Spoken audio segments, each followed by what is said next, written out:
well, everyone. The Apple Watch SE first generation came out a couple of years ago, and I will tell you, this is one of those devices that I look at, and I'm genuinely still a very big fan of it. It may not be the first watch that I would recommend people to buy anymore, but I still think an Apple Watch SE is still a very interesting watch to say the least. And if you're in the market, maybe this thing is still a good deal, maybe it's not. We'll take a look at that throughout this whole entire video. But first things first, if you do want to pick up the Apple Watch SE first generation, or some other Apple Watches I would recommend buying this year, links will be down in the description below. You can get that from there for the cheapest prices I find, and you can help support the channel at the exact same time. Now, starting off with the outside of this particular watch. This particular device came out in two different sizes. So it came out in the 40mm size, and it came out in a 44mm size as well. So this was something that was actually pretty interesting, because with this type of Apple Watch, it was still, it was the first generation SE Apple Watch we had here, which was nice, but it was still something that Apple did a pretty decent job with at that time. So with this thing, it was matching in line with a lot of other Apple Watches at that moment too, and the brightness was still 1000 nits of brightness,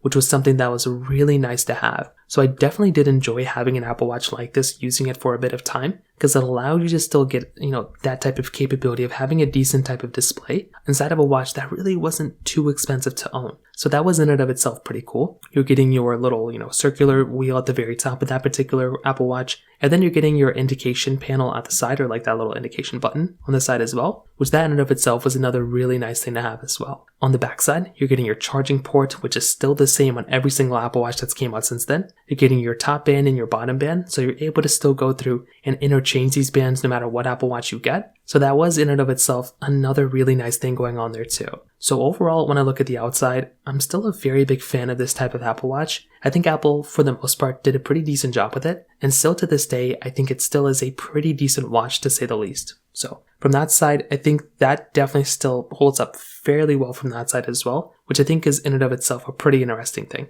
Now, another thing to keep in mind here is software longevity. So right now, this particular Apple Watch was basically suited to be able to go up to watchOS 10.6.1. With the next couple updates of watchOS, we can probably rest assured that this watch is not going to be lasting that much longer. And, it's still getting security updates here and there, but this is kind of the problem that you kind of experience when you're going to go through and get these types of Apple Watches. Because these types of watches are already done getting software support they're still getting some security updates, but it doesn't really make a lot of sense to go through and buy these types of watches anymore because they're already done getting software updates. So there's not a feature ahead of it. From a sheer feature standpoint where it is right now, it's still pretty featureful, and for a lot of things I'd end up using inside of an Apple Watch, this thing would probably be perfectly fine, but I probably wouldn't recommend buying it just because it's already kind of outdated by the time you buy it. You probably want to buy something that at least even gives you one more software update so you have something to look forward to. Other than that, it doesn't really make a lot of sense to go and buy it from that standpoint. But on the flip side, I do think with something like the Apple Watch first generation, the features and the power behind it,